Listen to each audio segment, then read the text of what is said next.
Good evening, Nigeria. Tonight on the issues, we step into the heart of a political storm, and the nation is watching.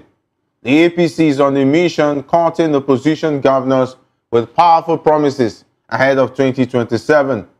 Ministerial appointments, return tickets, and political deals are on the table, but at what cost to democracy?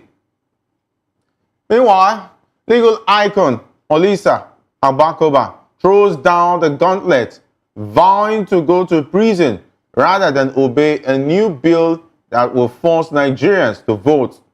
He calls it a distraction from deeper wounds in our democracy. And in Enugu State, a deadly wave of terror.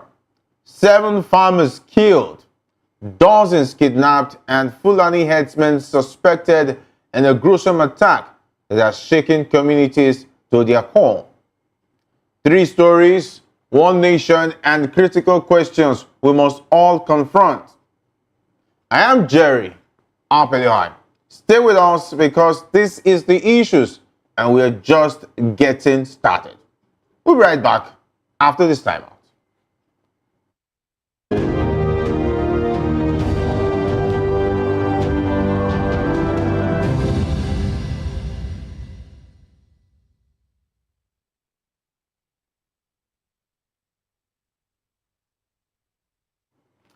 Welcome back. Let's now dive straight into today's discussion. We start off with the All Progressives Congress APC escorting opposition governors with high-stakes offers ahead of the 2027 presidential elections. Former governors are being promised ministerial positions, while current governors have been assured of return tickets, the opportunity to choose their successors and nominate National Assembly members.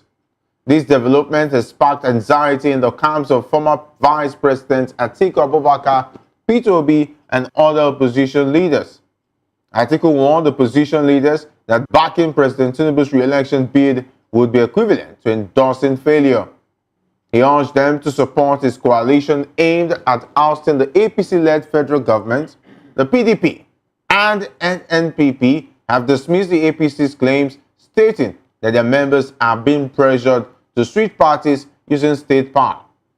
The APC has welcomed the defections, saying Nigerians are joining the party willingly due to President Tinubu's achievements.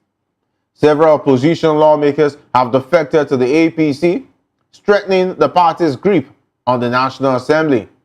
Governors Umo Eno of Akwa Ibom and Amadu Fintiri of Adamawa are reportedly being wooed to join the APC. The party's National Publicity Secretary, Ajibola Basiru, said the APC is open to welcoming more members and has the necessary structure to accommodate all interests. The opposition parties, however, remain determined to challenge the APC in the 2027 elections. Today, I'm delighted to be joined by 2 esteemed guests. Here in the studio, we have Mr. Peter Anosike. Mr. Anosike is a philosopher, development economist, and best-selling author. He is also an erudite commentator on economy, finance, politics, and power. Great to have you join us. Thanks for having me. Always a pleasure. All right, joining us virtually today is Mr. Emi Ferhaga, a political analyst and social commentator. He is also an adolescent and literacy volunteer. Good evening. Great to have you join us on the issues. Greetings to everybody and greetings to you. All right, let me start with you, Mr. Emi. Taking a look at the situation, how ethical is it for the ruling APC to offer ministerial positions and return tickets to opposition figures in exchange for defections? Is this democracy or political bribery? You see, when we talk about democracy, we're talking about the government of the people, elected by the people who are supposed to rule in the interests and welfare of the people. And the most important thing is that the people have, the ability or the access to participate in the elections of their government. That is what we actually look at, because there's no common ground for the definition of democracy. And democracy has one element called lobbying. You trade one or two things, to achieve your interest. Remember, every political party is formed with the primary purpose of winning an election and to form government. And for you to win an election, first you must understand the terrain for which you are a political party. You understand the political culture, you understand the interests of the people, and you try to play along those interests by selling your ideology. Unfortunately, we don't have ideologistic political parties around, but what we see more now is more of the interest, how to galvanize people, in pursuing that your interest. So you lobby, you can trade one or two things. You can trade position through promises and all that. If you come to our fold, this is what we are going to offer you. Remember, it is a mass party that every qualified citizen can be a member if you register with that political party. So they will always do all those form of politicking in order to get more members, to support them for them to win an election. That includes trading of positions as a means to entice people to, the elites and politicians to join you. Politicians will always want to follow their interest. What is paramount today is their interest in the context of the Nigeria politics. It's not really about the welfare of the people. It's not really about the development of the state. It's not really about the provision of the social amenities, but first it is their interest. So the interest of the state somehow is set aside until their interest is achieved. This is what we find in all the political parties in Nigeria. So trading opposition is one of it. So it's not actually a corrupt means or a bad means. So it is when it comes to the extent that you now dish out the state money, to win them. That is what we can look at. But if you think you can adopt whatever strategy you wish, to get more members to your fold, for you to win election or to remain in power, it's part of the politicking. So APC are actually doing their politics. It's left for the other opposition party to also, devise their own means of politicking for them to retain their members or to win also other members to their fold. So it's part Okay, of the politics. okay. If it's part of the politicking, what is now the essence of a political party when one man is given the right to choose who is going to succeed him, not minding that the party has to do with a lot of people who are supposed to have primaries and determine who is going to be the governorship candidate, for instance, and of course who's going to be ministers when this government goes into power and so on. When you now give some individuals power over others, what is now the need for a political party? Why not gather your friends and of course make them godfathers and so on and so forth? Is this not already endorsing autocracy already in a democratic setting? No, autocracy is different from this. Autocracy is not actually, can be aligned to this. Autocracy is a government of one man, issuing decree, trying to enforce a will and What's the all that. difference? Remember, What is the difference? Because that's the, already the autocracy. If difference you want is to, okay, make the, me make. the You difference is can this. The okay. difference is this. Remember, the trading of positions has to do with all. This one we say, okay, if you come, you are taking the position of governor, and everybody will want to agree. You are taking the position of a senatorial ticket. You are taking the position of a House of Rep ticket, assembly ticket, councillor, chairman, and all that. Then there are a group of others. Okay, this group, you are taking a chair. Maybe if No, we I win the think Mr. election at the Emmy, state I level, think you are mixing it up. What I'm saying is that the offer is saying that the governor will now decamp to the party. He will now decide who will succeed him. He will decide who will take over the Senate positions, who will take over the National Assembly positions from his state. He will be the leader of the party. He will be the all in all. He will decide everything. So what is now the difference? Whether the governor has failed or not, you are going to give him a return ticket. Whether he is failing or not, he's going to decide who is going to succeed him. So is that not autocracy? Because now you are defining it in a different way, because it's no longer democracy. it's democracy. It's not autocracy. I will Okay. still tell you. Remember, see, we had this experience before, particularly 2003, then 2006 to 2007, when Obasanjo decided that it was late Yaradua that would succeed him. He had picked Yaradua. Then the governors on their own, most especially those who wanted to contest, the likes of the Odili and those who have other one or two interests, decided, okay, since you were the president, you are handpicking Umar Musa Yaradua. We're also going back to our state and pick our successors, which they actually did. Each of the state governor, the PDP platform, actually handpicked their own successors, just like Obasanjo did at the federal level. So it has been a culture. The thing is, although to a democratic experience in the context of the Nigeria, actually denying some of the party's members, some level of input. And if you also look at it, how many party members are actually paying their dues? How many are paying? It is the state fund that are used to fund political parties in Nigeria. Most especially, what they do is just dip there into the state purse and they bring the money. The governor bring the money. This one bring the money, and they used to fund the party. So every other member, for me, I call what I call follow. They are just follow. Even looking for means to get and not to contribute.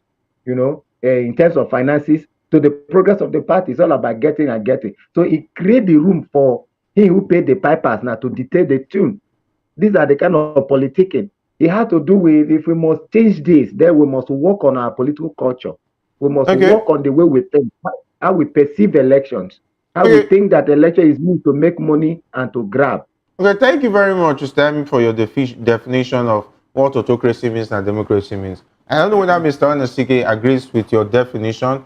And if Mr. Emi is now saying that it has been done before, is it that APC is learning to be better at it, or they are going to make the same mistake PDP has also made back in the days?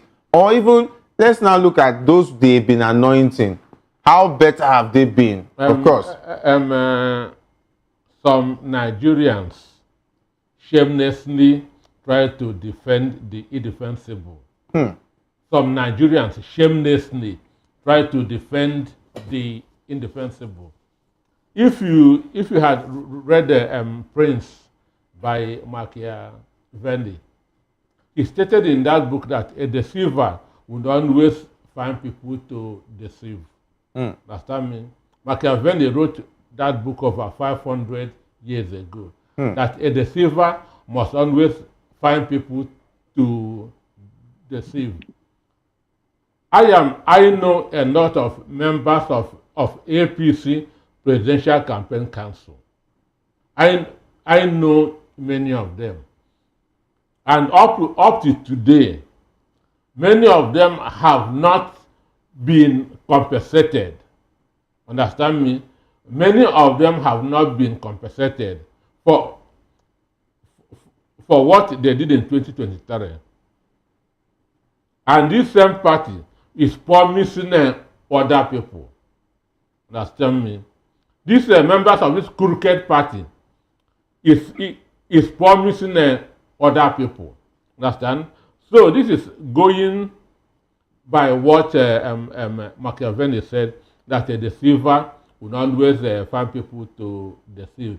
Some idiots might fall into this. Is it that maybe they were not satisfied with their impact? Talking about the work they did in the 2023 election. Some idiots might fall into this. Come, you'll be given this and that. I am happy that that members of Soludo's cabinet, understand, have understood that what happened in Oka was mere politicking. Are you talking about the promise of supporting the president? I'll support you in November. That you'll be our presidential candidate. They know that what happened on that day was mere. Are you saying that Soludo has gone back to tell them that it was just mere politics? I spoke to many of them. Understand me? I spoke to many of them. And mind you, everything was mere verbal. Nothing was written anywhere. So, Tinubu knew that he was playing politics. Soludo knew that he was playing politics. Understand? And Soludo even knows deep in his heart that he can never convince Igbos to vote for Tinubu. And Tinubu also know that.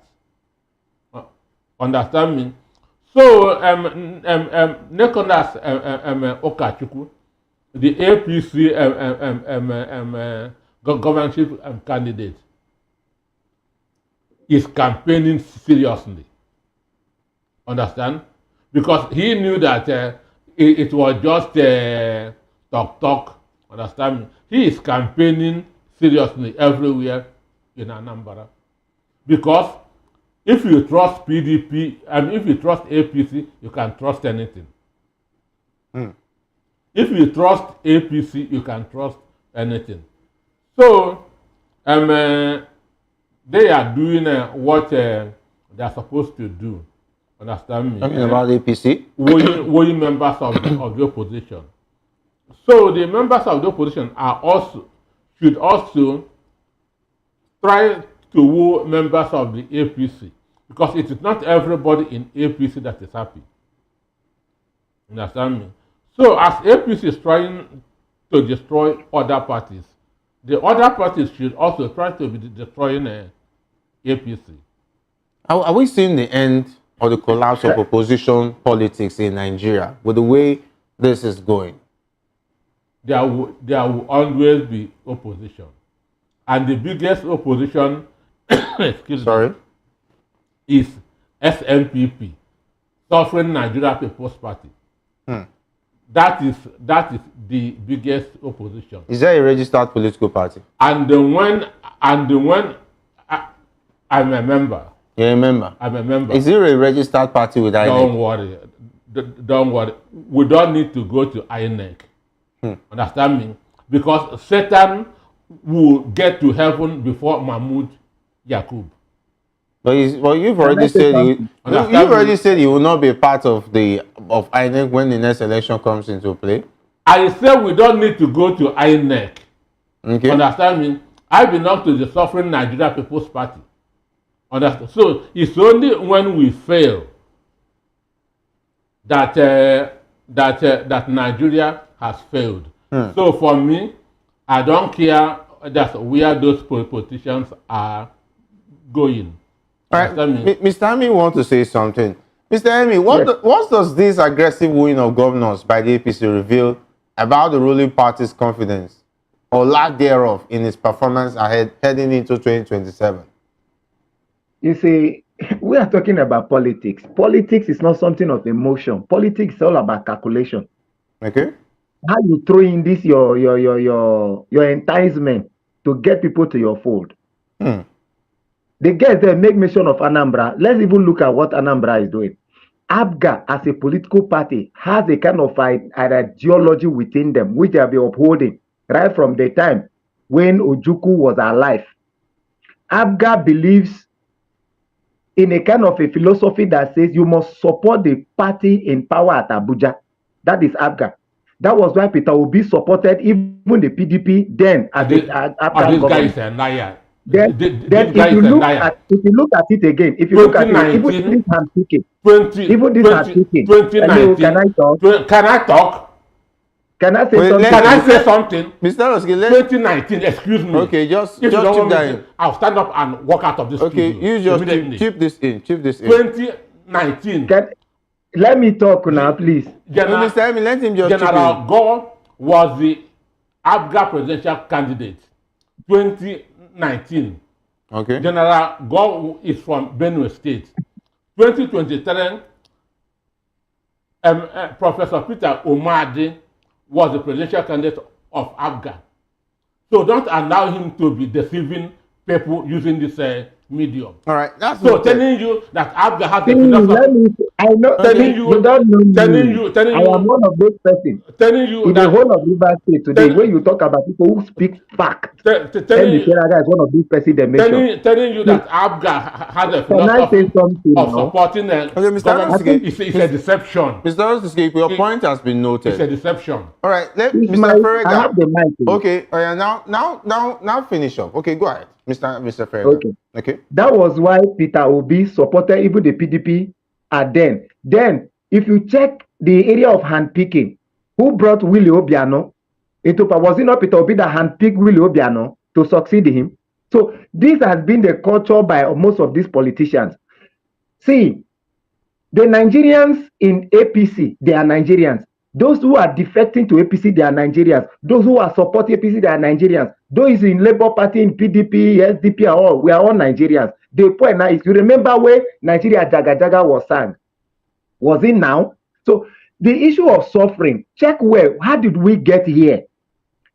A scriptural book says, if the foundation be destroyed, what can the righteous even do? Imagine a situation where all our national assets were wheelbarrowed and shared among themselves. Who is contesting for president today? Who want to aspire? All those who are aspiring for president today, who were not former governors or former vice president or whatever. What did they do in their state? What can we see? What was their politicking when they were in power? So today, everybody is trying to blame INEC and blame that. Was it not the same INEC that declared Peter Obi in February 6, 2010, winner of an election, where the likes of Soludo, the likes of Uba, and the rest were protesting that the election was a mere placade? It has nothing to do with democracy, that lacked any resemblance of democracy, that even Peter Obi at a time, he was actually government, and later he came that the election was free and fair. The election that people were protesting, that the election was rigged, was not the same this country in Anambra State. So what I'm trying to say here is this: we have our biases, but let us look at the national objective. Let us not look at ethnicity and look at, oh, because I hate this. There is one thing I don't do in my life. I don't hate people.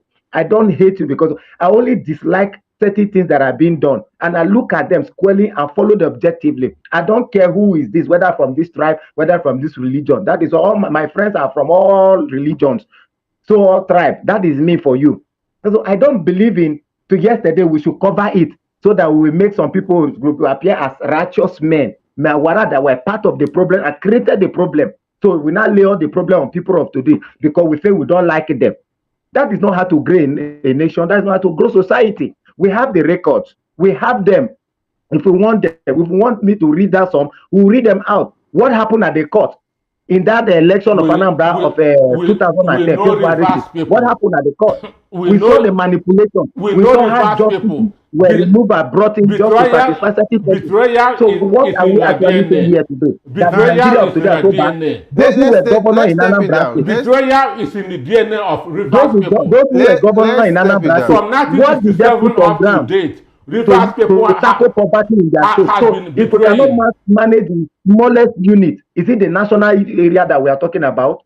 Betrayal is in the DNA of Rivers State. We know that. All right, we know that. Let's keep it. Let's pipe it low because definitely everybody will need to be heard. And let's in this betrayal. Rivers State was not created for development, but for sabotage. Since 1967 till date, it has been from one betrayal to the other. So we know them. We know them. And that betrayal is in their DNA. Anyway, let's so not profile. Let's avoid profiling. Right now, I'm laughing. Mr. Let's not profile anybody here because we're just here to look at the issues. There's nothing wrong calling a devil a devil. Okay, let's look at the issues. It's heavy, all right. Let's go to the next conversation because of time. Where we have the senior advocate of Nigeria talking about Olisa Agbakoba has strongly criticized the proposed bill seeking to make voting mandatory in Nigeria. Agbakoba stated that he would rather be imprisoned than comply with such a law, citing conscientious objection. He argued that the bill fails to address the root causes of voter apathy in the country. Agbakoba attributed voter disengagement for years of exclusion and unfulfilled political promises. He emphasized that Nigerians are not interested in voting because they don't see any tangible benefit from the political process. He warned that democracy in Nigeria cannot succeed if it continues to serve only a select elite. The bill, sponsored by Speaker Tajuddin Abbas and Labour Party lawmaker Daniel Asama-Ago, has attracted strong criticism from other notable figures, including senior advocate of Nigeria, Femi Falana. Falana described the move as unconstitutional and impractical, arguing that compulsory voting will be unenforceable and contradicts provisions of the 1999 Constitution. Mr. Anoske, why don't Nigerians want to vote in the first place? Isn't it more... Who are you voting for? Isn't it more important to start with? who are you voting for? Is it not important to fix the problems behind voter apathy before forcing people to vote? Excuse me. Even in the United States of America, where we copied this democracy, voting is not compulsory. It's your civic right. Understand me? You can decide to enforce it or not. Understand me? Okay. What they are envisaging is that because in 2023 we have about 28% voters turnout.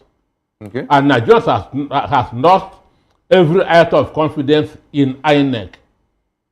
So they are expecting that the voter turnout in 2027 is going to be massive. Understand? So they are now trying to see how they can kind of cajole people. But it's like using one palm to cover the moon. It cannot work. Understand me? It cannot work. There's nowhere in the world that voting is compulsory. Even some religious organizations don't participate in elections, politics. Yes. Understand me? So, at this instance, if there's no concrete reform, understand me, in INEC, understand me, and if there's no concrete coalition in 2027, I'll stay in my house. Who am I going to vote for? APC? I'd rather cut my hand. Understand me? I'd rather cut my hand than endorsing armed robbers. All right, let me now go to Mr. Emi. All right, we also understand that it's a conversational program. You can also drop your comments on the comment section on YouTube for those watching us on YouTube, and those watching us on LCL TV on channel 264. You can also call in via the WhatsApp number showing on your screen. You can also drop your comments as well on the WhatsApp platform as the show progresses. Let me go to Mr. Emi. Can we really fix democracy by making voting compulsory? Doesn't this just shift the blame from bad governance to the people? Mr. Emi, are you with us? I'm here. Yes, unmute your mic. So I just asked the question, can we really fix democracy by making voting compulsory? You see, if we must make democracy work in Nigeria in the manner we expected, I've always said that we need to restructure our attitude. The biggest problem we are having today is our attitude. That is what is killing democracy. That is what is killing transparency. That is what is encouraging corruption and making us to suffer in places where we should be enjoying. When you first, I'm going to look at this issue from 2 points. First, the obligation of the citizens to the country. Then the other side, I'm going to look at it from the fundamental principle of state directive. The purpose of government to the citizens. If we look at section 15 of the 1999 Constitution as amended that talked about political objective, it tells you, particularly subsection 4, it tells you the expectation of the state from government, how they needed to make the people feel that sense of belonging and to abolish all manner of corrupt practices. If you read that section 15 very well, you will see that the government are not actually delivering this expectation to the people the way they expected. If the people have this sense of belonging, if the people are happy that yes, the state is protecting me, the state is providing, the state cares for me, those in government thinks about me. You see, you will not need to actually force people for them to come out and vote in an election. It will become a kind of a festival that the citizen will be waiting for earnestly to participate in. But in a situation where I will have to think for myself, I will have to fend for myself, I have to provide the electricity for myself, I have to secure to an extent and do certain things that government need to do for me, that apathy will come. These are the areas I think the government would have looked into even before making this bill. Then on the part of the city, the obligation of the citizens to the state. We are obligated to enhance the prestige and power of the state. How many of us are actually thinking in this direction? Voting in an election is part of this civil obligation that we owe to the state. The state spend money in making these PVCs. The state spend money in making sure some of these electoral materials are put in place. So why don't we come out and take advantage of this and work for the state and try to enhance the prestige and powers of the state? Must we be forced to do so? So the thing is that both the government and the citizens, we are not providing or helping the state to enhance our prestige and power the way it is expected. So the government will need to play their role well for the citizens to feel that happiness, that euphoria to participate in something that has to do with the national progress, progress of the community, progress of the local government, progress of the state, and progress of the federation.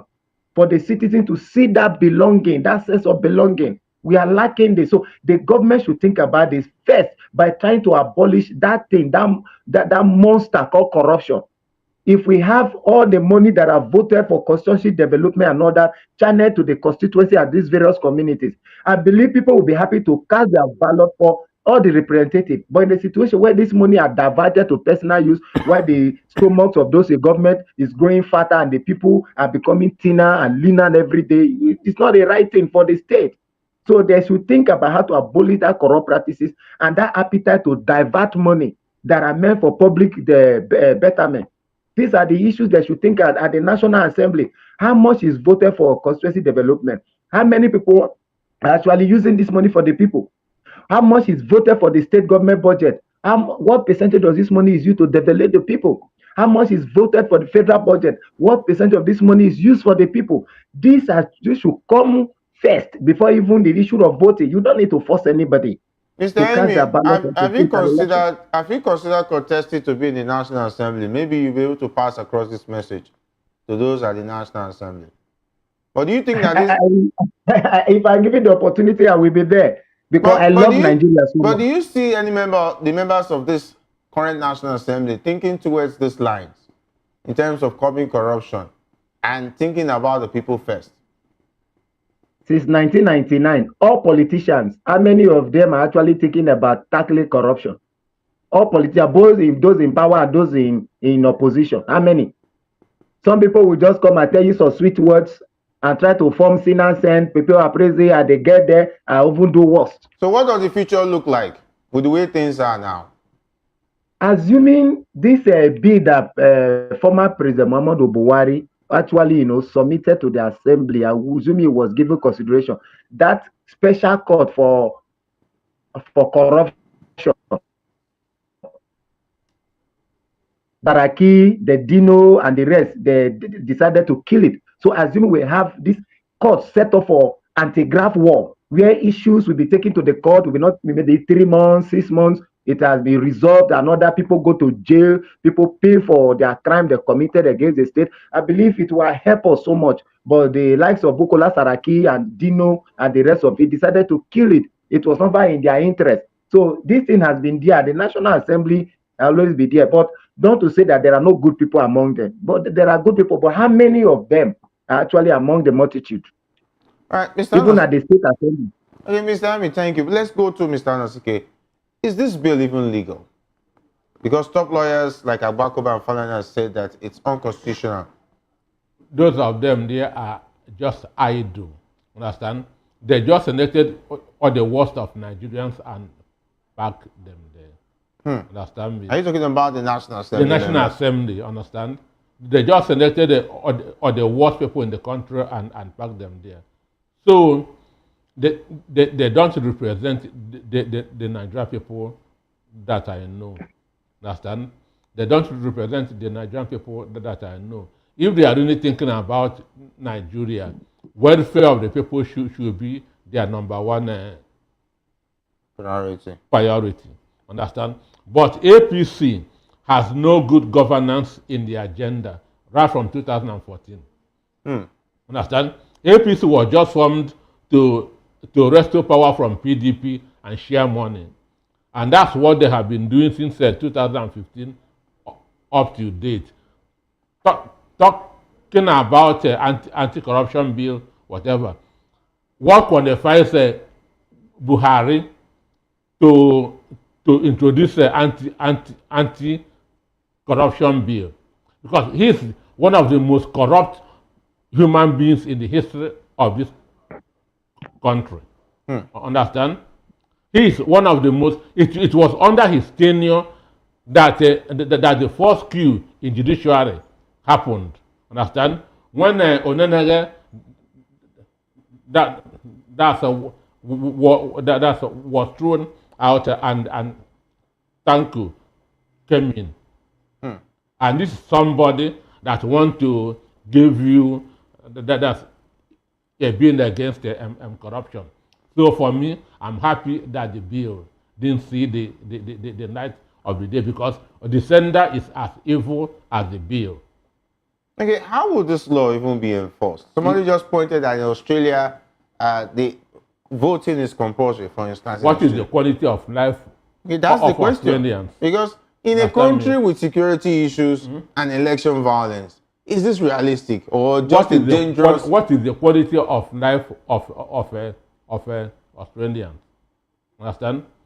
If you have a government that cares for the people, understand me? If you have a government that has empathy, feels what or the people that are feeling, understand me? You can yes, let us vote for the continuation of this. Understand me? But not in Nigeria. All right. Let me chip this one, Mr. M, before we leave this one. Talking about security issues and election violence, is it realistic to have such a law being enforced in a country like Nigeria, for instance? Yes. Before this bill was introduced, I believe they have set up one or two mechanisms for which it can be enforced. You know, casting your ballot on the day of election, maybe there will be a kind of a means to identify those who actually voted and those who didn't vote. Maybe they will include a kind of number into the PVCs or whatever. So those who use their PVC on that day, you can just look at it. Mr. Emmy, will you feel safe if the Nigerian police is meant to enforce those who didn't vote and that they should be people should go after those who didn't vote? Imagine the anarchy and the insecurity we already have in the country. Do you think the word maybe, are you confident in that word using maybe? The thing now is this, because we have not seen the bill in total. I don't have the complete detail. That is why I'm using the maybe. You see, you don't really need to arrest people. If you must enforce such a bill or such a law, you don't need to arrest people. What you need to do, if they have a kind of a number coded to this PVC and all that, those who need it, if they apply for anything that has to do with government, although they can be denied.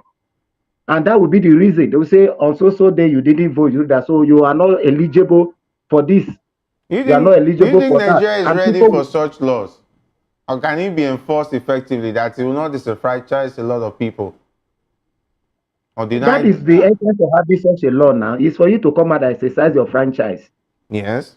So, if you see, there is one thing with us as Nigerians. Innovations, we don't really like them, but we pretend to love innovation. We're always looking for means to blame the system and continue to blame the system. But when there is a kind of innovation for us, to move away from the blames and all that, we kind of reject it vehemently. We resist it to ensure that it doesn't work. Is this really the innovation we need now? Right? Or the innovations that will make sure that INEC run a free and fair election, the Nigerians will be confident in? Is that not the innovation we should be talking about? Not forcing people to vote in an election they don't trust, that the process would favor them? I can confidently tell you this, that since APC came to power in 2015, our elections have improved. Go and check. Wow. Yes. Very interesting. I'm telling you this without confidence. You can quote me, you can make your research. Okay, thank you very much. You can go and check the election results of 2007. You can even ask INEC to provide a word from unit to ward result that they use in declaring some persons president and governor. INEC don't have it. From the unit to the ward. What about the 1993 election? What happened in the option A4? What can we say about that too? Okay, I am talking about this return to democracy. Okay, the return to democracy. Okay. Let's 1999. So I can tell you for this. I'm not a card carrying member of APC. I don't have card. If I'm not a registered member of any political party. Are we sure? But I can tell you this. I can provide you this with evidence that people can see. But by yourself, you can even say them out. Elections have improved, but it's just that with the mindset that some of us have, we believe APC is the APC is the APC that. But check backward, you will discover that what was the foundation that was bequeathed the APC as a government? What do we have in place by May 29, 2015? What do we have in terms of corruption, in terms of election, in terms of social amenities? What do we have? That was why I told some persons that in the 16 years of PDP, in the southeast, you can hardly see one project that was completed, even the road in this all 5 states of the southeast. PDP have nothing to show. But go and check the APC government, what they have done in the southeast. But you'll be so surprised that it is even the southeast that hate the APC the more. Those who didn't do for them, they are beloved. But those who did something for them, at least something that they can see and point at, is their enemy. So it tells you the kind of mindset we have. Is our mindset. Let's not leave that conversation, because that's a conversation I would not want to drag on and on. Jerry. Yes. I want to sound a warning. Any day you are inviting this man, don't call me. Any day you are inviting him, don't call me. I've told you. Very interesting. Mr. is really, really hard on there. But let's go back to this conversation, because this has to do with insecurity. At least 7 farmers have been killed and many residents kidnapped in Enugu State, Nigeria, with suspected Fulani herdsmen implicated in the attacks. The incident occurred in various communities, including Daba and Nimbo, the Uzo Uwani local government area. Our community sources reported that the victims were mostly migrant farmers from Aku community. The Enugu State Police Command has confirmed the incident and announced the rescue of 28 kidnapped victims in multiple operations. The police also arrested 10 suspects and recovered several exhibits, including firearms, ammunition, and vehicles. According to the police spokesperson, Daniel Ndukwe, the operations were part of sustained efforts to rid the state of violent criminals. The police command commended the operatives, collaborating security agents, and law-abiding community members for their efforts in making the operation successful. And of course, the command reaffirmed its commitment to making Enugu State safer and more secure, urging residents to remain law-abiding, vigilant, and cooperate with the police and other law enforcement authorities. Mr. Anuski, why are these attacks in Enugu still happening despite repeated security operations? First of all, help you with the pronunciation of those words. Okay, yeah, I think I would so much love them. So it is a Uzowani. Uzowani. Then okay. Ako. Then Nimbo. All these are in Enugu State. That's the old Nsukka senatorial zone. Right. So, and you know, Nsukka has a boundary with Kogi and Benue states. All right. So it's usually from there that they come in. Understand me? But the governor of Enugu State has been sympathetic with the Fulanis. The governor of Enugu State, Peter Mba, has been sympathetic with the Fulanis because Fulanis are untouchable. They can kill other people, but they must not be killed. Remember at a point when women in Ozo 1 protested, and they sent soldiers and policemen that to go and tear gas them. Women that were protesting over the killing of their children. Okay. Understand? Then remember that around 2002, when 2 policemen wearing mufti were killed in the same soccer.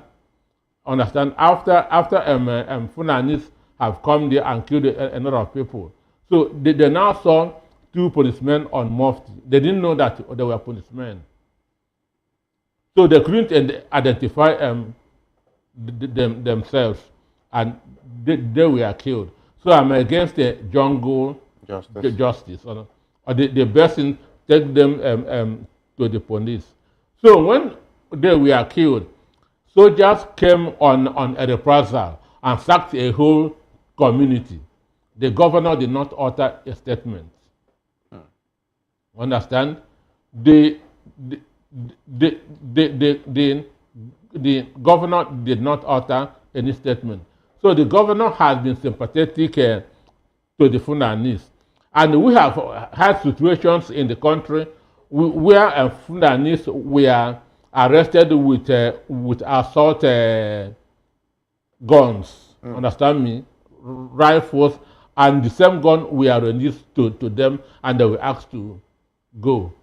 Understand? So what proof do you have about this? Because these are very, very incriminating information. And if this is going on, what is now the fate of the common man in Enugu when those who are supposed to protect them are working with non-state actors?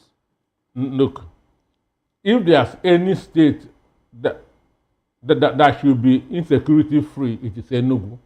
82 Div is in Enugu.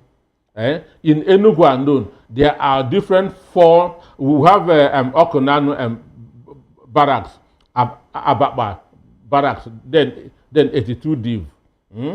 Understand me? That is 4 different army formations. Okay. Understand me? But Enugu is still as Zamfara and Borno State. Because why?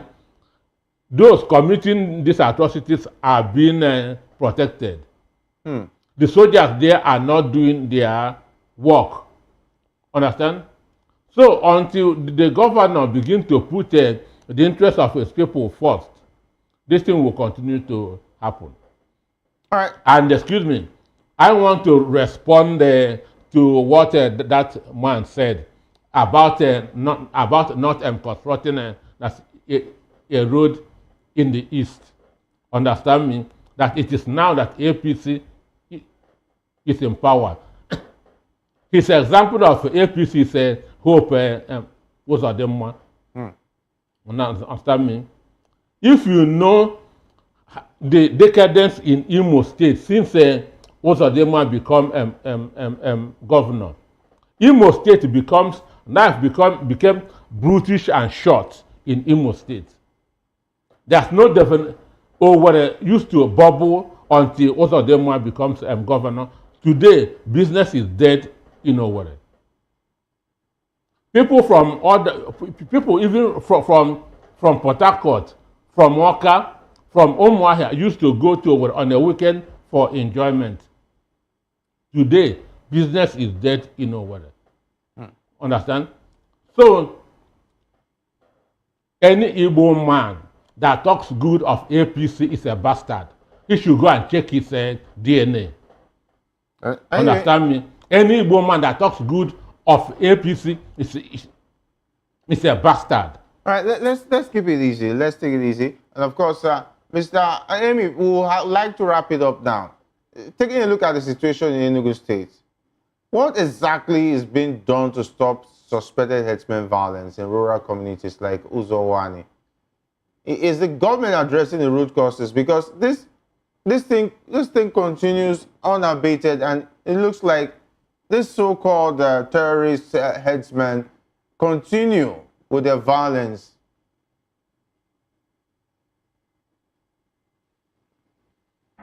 First, let us get this. I think you will find a way to be regulating your show. You know, there are words that are good for the media, there are words that are not Point good taken, for... point taken. You see, ethnicization of crime is one of our biggest undoing in this country. We try to view things from the eyes or prism of ethnicity or religion. Meanwhile, the worm that is eating us might even be among us or even within us.